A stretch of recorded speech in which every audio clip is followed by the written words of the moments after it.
allergies, new cold. It's new cold going around Vancouver. It's not fun.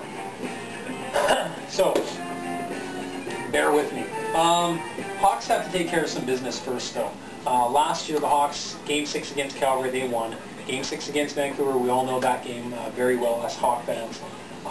Great success in this new little early era for the Chicago Blackhawks in Game 6 situations. Now, Nashville isn't going away quietly. We've seen that in the last few games. But that being said, guys like Brouwer are starting to get towards the net. Andrew Ladd are starting to make some noise in front of the net. Patrick Sharp scored a couple goals the other night. Antti Niemi has 2 shutouts in this series, and I'm liking the looks of that. I think Antti Niemi has handled himself extremely well in this series. He's played very well. I think he's a good, solid goaltender. With, I mean, hey, he's 20 wins and something like 6 shutouts as a backup. I know he had a lot of games there, but I think Antti Niemi and the Hawks should move through the Nashville Predators here. I don't know if Nashville can sort of re-pick itself up off the mat after the getting the kick out of the game call against Marian Hossa. A lot of people are saying that Marian Hossa should be suspended for, 2, 3, 4, 5 games. I don't know if bottom line, I don't think he should be. I know it was a dangerous play, but there was 2 times for a very split second, Hamzus looks over his left and then he looks to his right. And just before he sort of uprights himself again, Hamzus has his head turned at the last second, just before the last second. And it almost looks like Hamzus has his shoulder turned.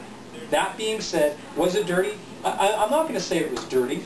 But would I kick Marian Hossa out of the game? Absolutely.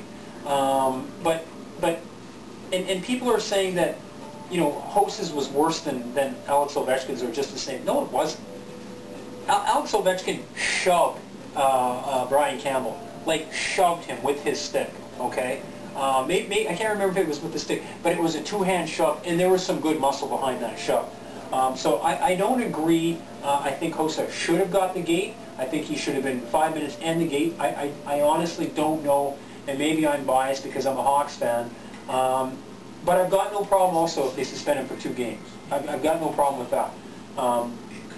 But anyways, we'll briefly sort of look hypothetically here. Well, first things first, Chicago has to show up tonight. They can't, I think Chicago's going to come out and I think they're going to lay the boots to Nashville.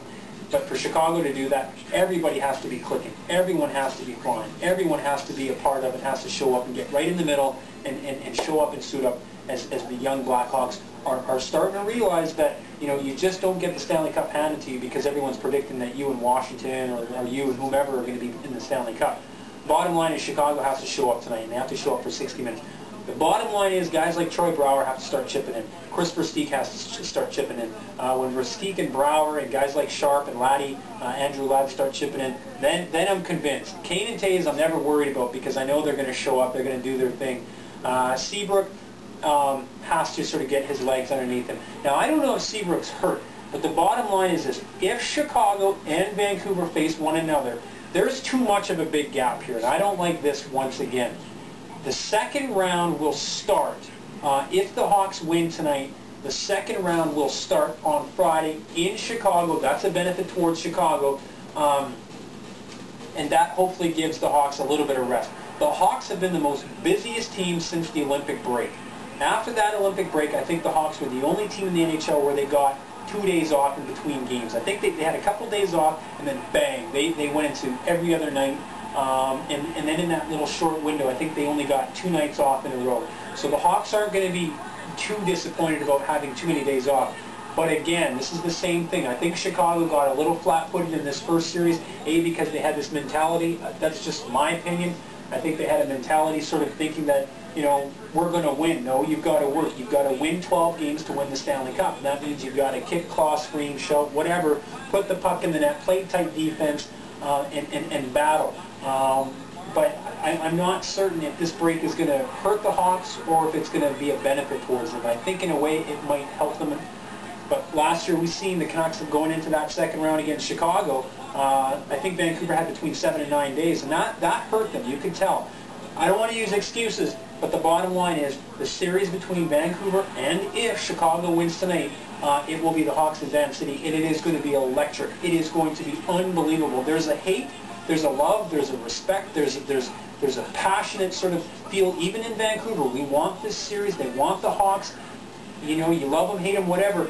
People in Vancouver, they love to watch the Hawks play hockey. Everyone is dazzled by Taves and Kane. We Vancouverites love the Hawks. I'm a Hawks fan. I'm not going to make no qualms about it. But watching other Canuck fans and hanging out with Canuck fans, they like it when the Hawks roll into town. It's an electric atmosphere. It's going to be an unbelievable series. If it happens, Hawks have to get past Nashville tonight. Again, what Chicago has to do is everyone has to show up tonight. Everyone has to utilize and capitalize and take care of business now. Guys like Ladd, Versteeg, and Brouwer have to show up. It's the second and third lines that concern me with Chicago and Vancouver right now. Mason Raymond and Ryan Kessler, yeah, they've got some small, minute points in the series against LA. They generated some offense. They generated some speed. You're always going to get generation from that line with speed. But guys like Kessler and Raymond and Brouwer and Ladd, they've got to start bulging the twine. Anyways, in Jason York, we'll come back. We'll do another show. We'll get into that series a little bit more later on. And Jason York, again, if you're watching the game, you're hanging out with buddies, Jesus Murphy, stay on the couch. Don't drink and drive.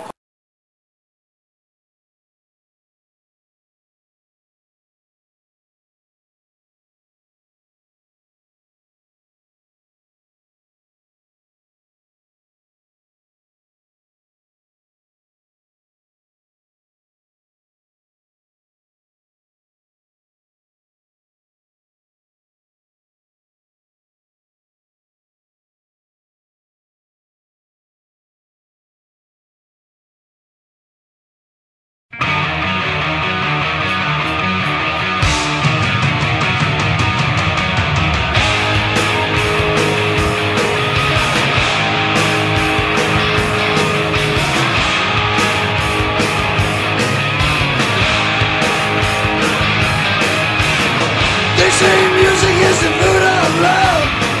Let's see if you're hungry.